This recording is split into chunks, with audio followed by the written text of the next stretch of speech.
Restaurant owner fired black waitress, and 24 hours later his business was in ruins. She showed kindness to a homeless man, but it cost her everything. Little did the arrogant owner know that her act of compassion would spark a chain of events that would destroy his world. It was a cold, windy night. The streets were quiet, except for the soft glow of streetlights and the rustling of leaves. Monica, a 25-year-old black woman with a determined gaze, worked the last shift at the restaurant. Her hands moved steadily as she cleaned the tables, her long braids tucked neatly under her cap.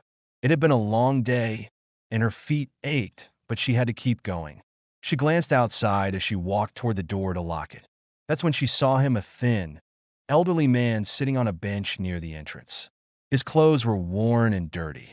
He shivered, pulling his arms around himself as if it would shield him from the cold. Monica froze for a moment. Her chest tightened.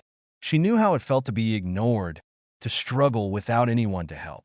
Memories of her own hardships flashed in her mind, nights spent wondering how she would survive another day.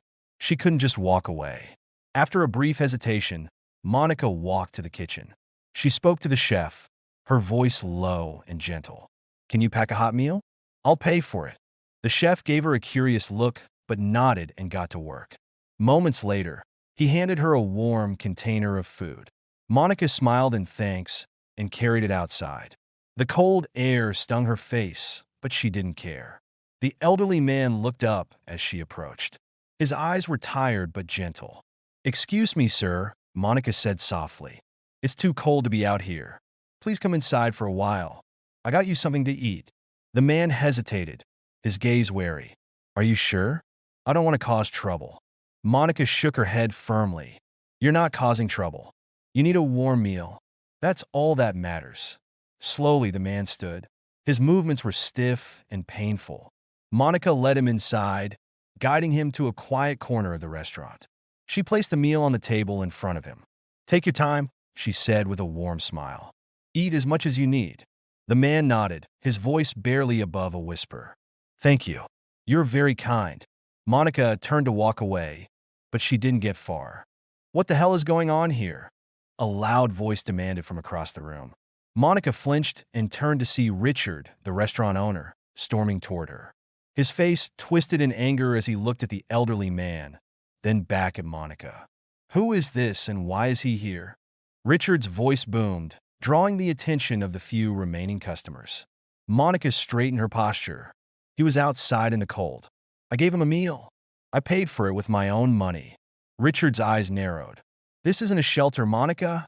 This is a high-end restaurant. We don't let beggars sit at our tables." Monica felt heat rush to her face. She glanced at the elderly man, who now looked down at his hands in embarrassment. Monica's voice shook slightly as she spoke. "I couldn't just leave him out there to freeze. He wasn't hurting anyone." Richard stepped closer, his voice icy and sharp. "This is about our image. People pay good money to eat here. They don't want to see homeless people inside. You've crossed the line." "I was just trying to do the right thing," Monica replied, her voice barely above a whisper. Richard didn't care. "You're fired," he said coldly. The words hit Monica like a punch to the stomach. For a moment, she couldn't breathe. "Pack your things and get out," Richard continued. "And take him with you." The restaurant went silent. Customers stared. Monica felt their eyes on her, and shame washed over her like a wave. She fought back tears as she nodded stiffly. She walked to the back room, grabbed her bag, and returned to the man. "Let's go," she whispered. The man rose slowly from his seat. They stepped outside together, the door slamming shut behind them. Monica took a deep breath, the cold air stinging her lungs. She blinked away her tears, but they kept coming. "I'm so sorry," the man said quietly. "You lost your job because of me." Monica shook her head. "It's not your fault. I made my choice. I couldn't just ignore you." They walked in silence for a while. Monica's mind raced. What was she going to do now? She had rent to pay, bills piling up. Jobs weren't easy to come by, especially for someone like her. The man finally spoke again. "You remind me of someone I knew long ago. She had a good heart, just like you." Monica glanced at him, but didn't reply. She was too tired to ask what he meant. "You may not see it now," the man continued, but kindness always comes back to you. Sometimes when you least expect it. They reached a small park. The man stopped and gave her a gentle smile. I'll be okay here for the night. You don't have to worry about me. Monica frowned. Are you sure? It's still freezing out here. I'll manage. You've done more for me than anyone else has in a long time. Thank you, Monica. She smiled sadly. Take care of yourself. With that, she turned and walked away, her mind heavy with worry. She didn't notice that the man watched her leave with a thoughtful expression. He reached into his pocket and pulled out a small, worn notebook. He wrote something down, then whispered to himself, sometimes the right people show up when you need them most. The next morning, Monica woke up feeling defeated. Little did she know, her act of kindness had set something in motion that would soon change her life forever. The next morning, Monica sat quietly on her bed, her thoughts racing. She tried to focus on the small things, breathing, brushing her teeth, making a cup of coffee. But her mind kept going back to last night. She had lost her job for doing the right thing. Now she had nothing but fear and uncertainty ahead of her. Monica's phone buzzed on the table. It was a missed call from her mother. She would have to call her back later. Right now, she needed time to think. Meanwhile, at the restaurant, Richard was in a rush. He straightened his tie and walked briskly across the dining area. He checked his watch nervously. Today was important. He had a meeting with David Carter, a billionaire investor. If this meeting went well, David might invest in the restaurant. That would mean more money, more growth, and greater success. Richard barked orders at the staff, making sure everything was spotless. He didn't have time for mistakes today. Mr. Carter will be here soon, Richard said to one of his employees. Everything needs to be perfect. A few moments later, the restaurant door opened. Richard turned to greet his guest, but froze in shock. His mouth opened, but no words came out. It was the homeless man from last night, but he looked completely different. He now wore a sharp, tailored suit. His shoes were polished, and his posture was confident. His presence filled the room. Good morning, Richard, the man said with a calm smile. I believe we have a meeting scheduled. Richard's face turned pale. He stammered, And Mr. Carter? The man gave a small chuckle. Ah, so you do recognize me now. Funny. Last night, I was just a beggar to you. Richard's mind raced, trying to make sense of what he was seeing. I don't understand. David Carter, the man Richard had dismissed as worthless, stepped forward. His gaze was calm but firm. Let me explain, he said. You see, I've been looking for businesses to invest in, but I don't just care about profits. I care about people. I wanted to see how you treat others, especially those who have nothing. Richard swallowed hard. His face burned with embarrassment. Last night, David continued, you showed me who you really are. You didn't see a man in need. You saw a problem, something that didn't fit with your image. And you fired the one person who did the right thing. Monica. Richard fidgeted nervously. I didn't know it was you. If I had known. David raised a hand to stop him. That's exactly the point. Kindness shouldn't depend on someone's status. You treated me like trash because you thought I was poor. That tells me everything I need to know about your values. Richard's heart pounded. Please, Mr. Carter. I made a mistake. I was under pressure. You have to understand, this restaurant is my life. David's eyes softened slightly. I do understand, but that doesn't excuse what you did. Monica lost her job because she cared about a stranger. That kind of person is rare. I value people like her far more than I value appearances. Richard panicked. He couldn't afford to lose this deal. I can fix this, he said quickly. I'll call Monica right now. I'll give her job back.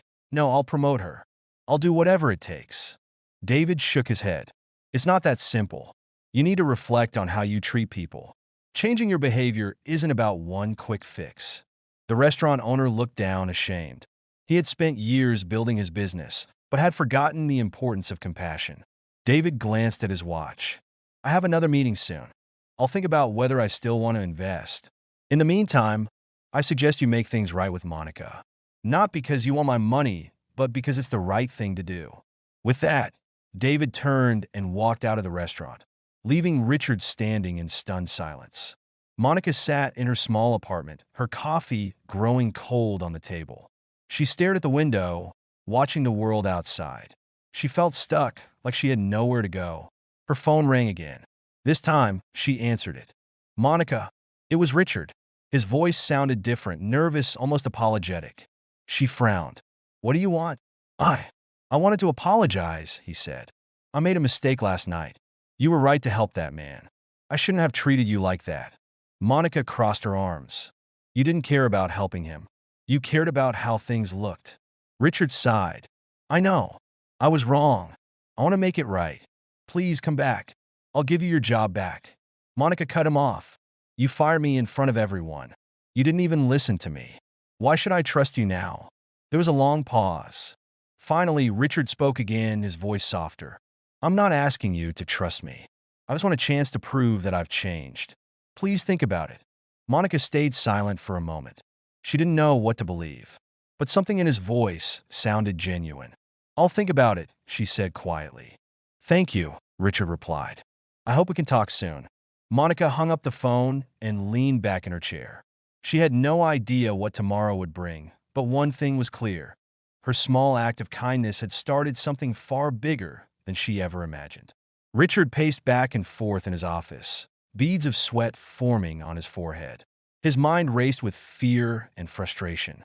He grabbed his phone and dialed David Carter's number, hoping to salvage the deal. But the line went straight to voicemail. He left a desperate message. Mr. Carter, please give me another chance. We can work this out. I promise things will change. The next morning, Richard's phone buzzed. He snatched it quickly, thinking it was David. Instead, it was a news article link from a business associate. The headline hit him like a slap to the face. Investor David Carter cuts ties with local restaurant over poor treatment of homeless man. Richard's heart sank. His hands trembled as he scrolled through the article. David had spoken publicly about the incident. I don't invest in businesses that lack basic human decency, David had said. I wanted to see how the staff treated someone in need. Monica impressed me with her kindness. She showed real character. But the owner? He failed miserably. Richard threw his phone on the desk. Word was spreading fast. Customers would see this. Other investors would read it too. Within hours, Richard's fears came true. First, the phone call started. Is this true? One of his regular clients asked. You fired a woman for helping someone? I can't support a place like that. I'm canceling my event reservation, another voice said. Richard tried to explain, but no one wanted to listen. Customers stopped coming. Tables that were usually packed with diners sat empty. The restaurant's once busy atmosphere felt cold and lifeless. But the worst was yet to come. The investors who had been interested in expanding the restaurant began backing out. Sorry, Richard, one of them said over the phone. I can't afford to be associated with this. It's bad for business. One by one, they pulled their offers. Richard felt the walls closing in. As if that wasn't enough, his staff started quitting. I can't work here anymore, said Lily, one of the servers. I want to work somewhere that treats people with respect. Me too, said another. Monica didn't deserve what happened. Richard tried to convince them to stay, but it was no use. Within a few weeks, half his employees had left. He was losing control of everything. The financial trouble hit fast. Without customers or investors, Richard struggled to pay the bills. Debt piled up. Suppliers called demanding payments. The restaurant that had once been his pride and joy was now falling apart. One afternoon, Richard sat alone in the empty dining room. He stared at the rows of untouched tables, his thoughts heavy with regret. He thought about Monica. She had shown more strength and kindness than he ever had. He had let his fear of appearances control him. A memory flashed in his mind, David Carter's words. Kindness shouldn't depend on someone's status. Richard realized it was true. He had built his business by chasing success, but he had forgotten something more important, people. Without trust and compassion, no business could survive. As the sun set, Richard picked up his phone. He knew what he had to do. Across town, Monica sat at her small desk, updating her resume. She hadn't heard much from Richard since their last call. She wasn't sure if she wanted to return to the restaurant. Her phone rang. She hesitated for a moment, then answered. Hello. Monica, it's Richard, he said, his voice low and serious. I want to apologize again. I know I hurt you, and I've been paying the price ever since. Monica was silent.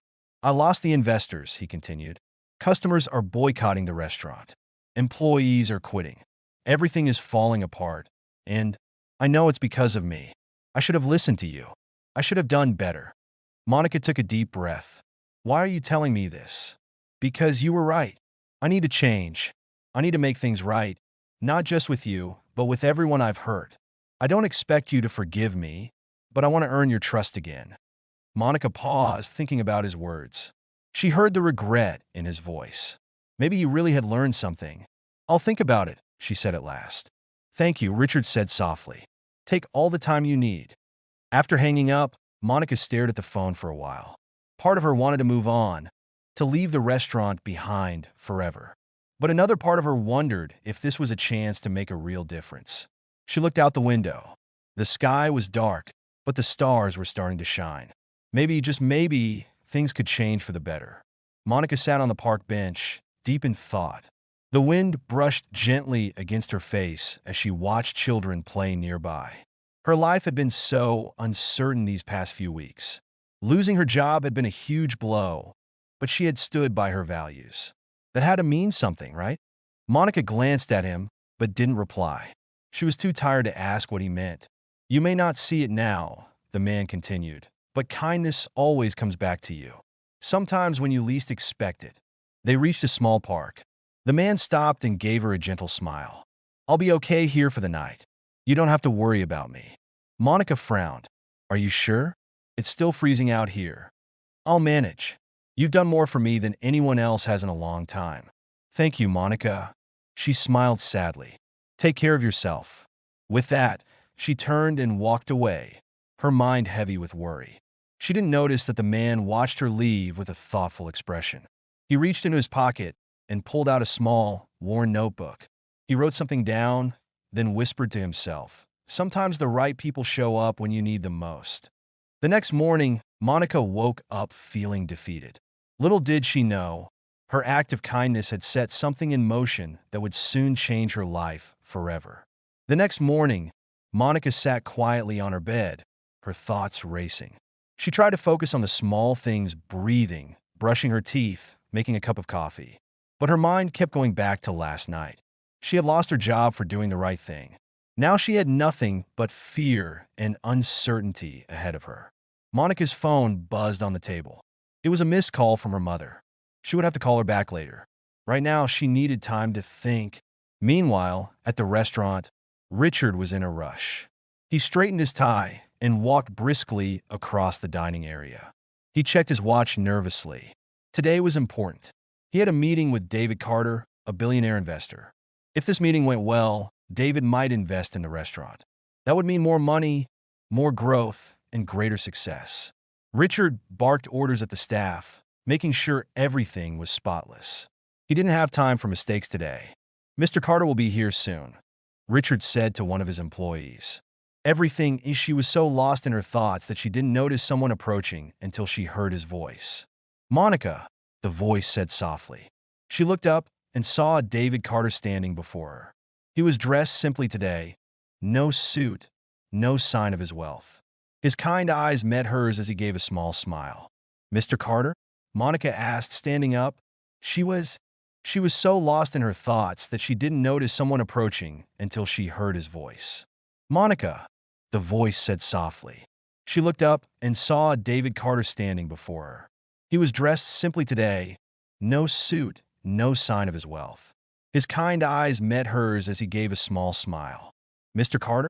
Monica asked, standing up. She was surprised but also curious. Why was he here? Please call me David, he said, holding out his hand. She shook it, still unsure of what to expect. I've been trying to find you, David continued. I owe you more than a thank you. You changed my perspective that night when you showed kindness without expecting anything in return. You didn't know who I was, yet you helped me anyway. Monica shrugged, though his words warmed her heart. It was the right thing to do. You were cold and hungry. I couldn't just leave you like that. That's exactly why I'm here, David said, his expression serious now. I need people like you, people with integrity and kindness, in my businesses. I want to offer you something. How would you like to manage your own restaurant? Monica blinked, stunned. Manage a restaurant? Yes. David said with a nod. I'll fund everything. You'll have full control. You can build a place that reflects your values. A place where kindness is just as important as good food. Monica's heart raced. She could barely process what he was saying. You trust me with that? Without a doubt, David said. You've already proven that you care about people. That's the most important quality for a leader. Tears welled up in Monica's eyes. She had faced so much rejection and hardship in her life. To have someone believe in her like this was overwhelming. I don't know what to say, she whispered. Say yes, David said with a smile. Monica took a deep breath, her mind flashing back to all the struggles she had endured. She had always dreamed of doing something bigger, of making a real difference. Now, that dream was within reach. Yes, she finally said, her voice steady. I'll do it. David smiled warmly. You won't regret this, Monica. Let's get to work. A few months later, Monica stood outside her new restaurant, proudly looking at the sign above the door. It read Monica's Place. The grand opening was in full swing. The restaurant was already packed with customers, all eager to support Monica and her vision. The atmosphere inside was warm and welcoming. Monica had designed everything with care. The walls were decorated with photos of community events and messages about kindness. Soft music played in the background as waiters served guests with smiles on their faces. Monica moved through the crowd, greeting familiar faces. Many of the customers were people who had heard her story. They wanted to support her because they believed in what she stood for. Congratulations, Monica, one woman said, hugging her. This place is amazing. Thank you, Monica replied, her heart swelling with pride. David Carter watched from a distance, smiling to himself. He had known from the start that Monica had the potential to succeed. Now, she was proving it to the world. Meanwhile, across the street, Richard stood at the window of his nearly empty restaurant. He watched as people streamed into Monica's thriving business. His own restaurant had been struggling ever since the scandal broke. Richard sighed heavily. He had tried to fix things, but it was too late. Customers had lost faith in him. Investors refused to come back. Most of his staff had quit. The tables that used to be full now sat empty, gathering dust. He turned away from the window and slumped into a chair. His mind was filled with regret. He thought about the moment he had fired Monica. He had been so focused on appearances and money that he had forgotten the importance of compassion. Now, he was paying the price for his arrogance. Across the street, Monica was sitting in her office. She had faced hardship and humiliation, but she had risen above it. Now, she stood tall, a symbol of what kindness and perseverance could achieve.